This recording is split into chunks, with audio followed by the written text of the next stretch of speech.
মালাকুল মউতকে আল্লাহ পাক জিজ্ঞেস করবেন, কে এখন বেঁচে আছে আর কারা বেঁচে আছে?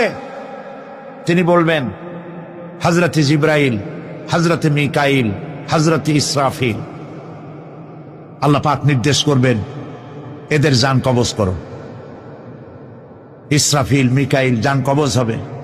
হযরতে জিবরাইল আমিন শাদীদুল কুওয়া, প্রচন্ড ক্ষমতা আল্লাহ তাকে দান করেছেন, সুবহানাল্লাহ বলে। দুনিয়ার সব নবীদের কাছে বাণী বহন করে নিয়ে আসছেন পূর্ণ অথেন্টিসিটির সাথে, সুবহানাল্লাহ। আল্লাহ পাক যাকে বলেছেন রূহুল আমিন। নবী করিম সাল্লাল্লাহু আলাইহি ওয়াসাল্লামের মেরাজের রাত্রে যে কথা বলা হয়েছে, ওয়ালাকাদ রাহু বিল উফুকিল মুবিন, পশ্চিম দিক বলয় তিনি যে দেখতে পেয়েছিলেন, তাফসীর বলছে হযরতে জিবরাইলের পূর্ণ আকৃতিতে নবী করিম সাল্লাল্লাহু আলাইহি ওয়াসাল্লাম তাকে দেখতে পেয়েছিলেন।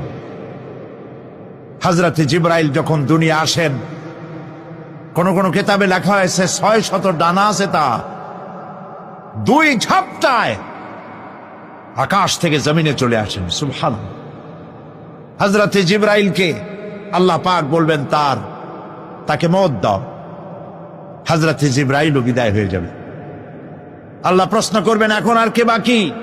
মান বাকিয়া ইয়া মালাকাল মউত। মালাকুল মউত বলবেন, হে আল্লাহ তাআলা, এখন তোমার সামনে আমি দাঁড়িয়ে আছি, আর কেউ নেই। আল্লাহ পাক বলবেন, মুত ইয়া মালাকাল মউত। আল্লাহু আকবার, মুত ইয়া মালাকুল মউত, মরে যা, মরে যা। মালাকাল মউত মরে চলে যাবে, এরপরে আর কেউ নাই। আল্লাহ রাব্বুল আলামিন এই অবস্থায় কত বছর কত কাল চলে যাবে আল্লাহ পাক ভালো জানেন, কেউ নাই।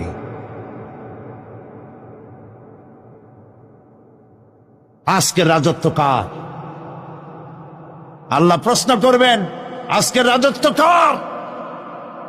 আল্লাহ পাক আওয়াজ দিবেন, বলবেন, আজকের রাজত্ব কার?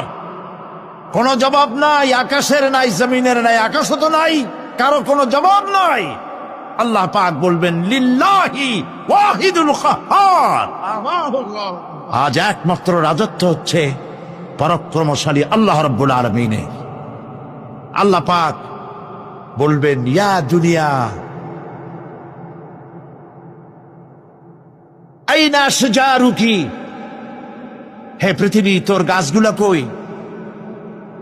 ইয়া দুনিয়া আইনা জিবালুকি, হে পৃথিবী তোর পাহাড়গুলা কই? আইনাল জব্বারিন, স্বৈরাচারেরা কোথায়? কারো কোনো জবাব হবে না। আল্লাহ পাক এরপরে আবার মানুষগুলিকে জিন্দা করবেন, সুবহানাল্লাহ। ওয়াইজাল কুবুরু বু'সিরাত, যা কিছু মাটির মধ্যে লুক্কায়িত ছিল সবগুলি আল্লাহ পাক বের করে নিয়ে আসবেন।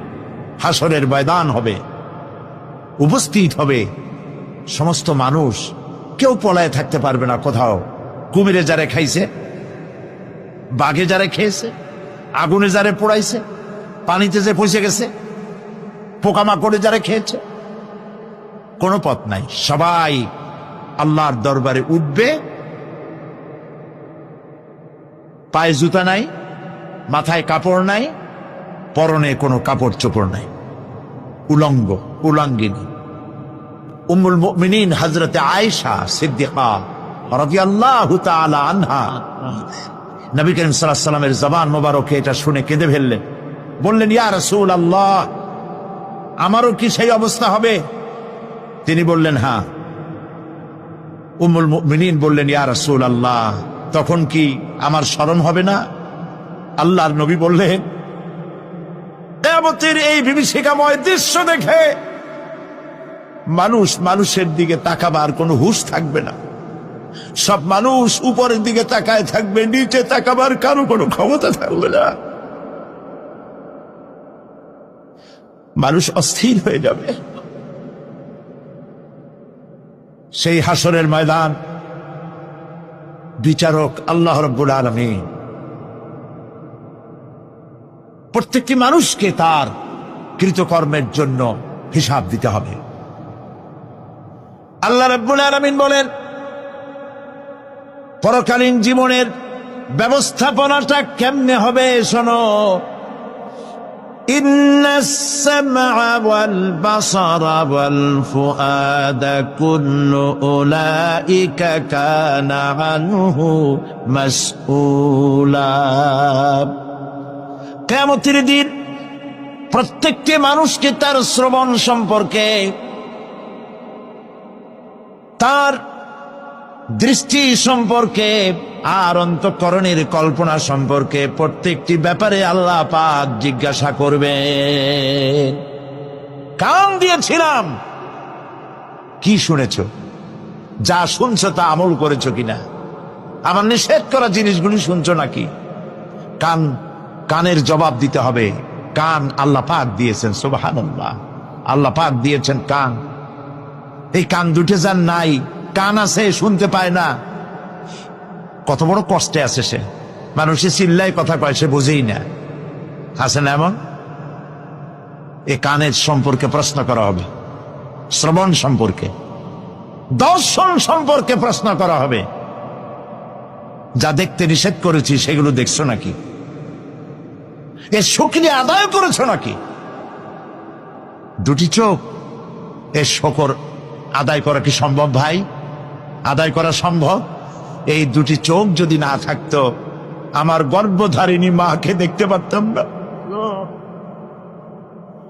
এই সুন্দর চোখ দুটি যদি আল্লাহ না দিতেন, আল্লাহর এই সুন্দর সৃষ্টি দেখা থেকে বঞ্চিত হয়ে যেতাম।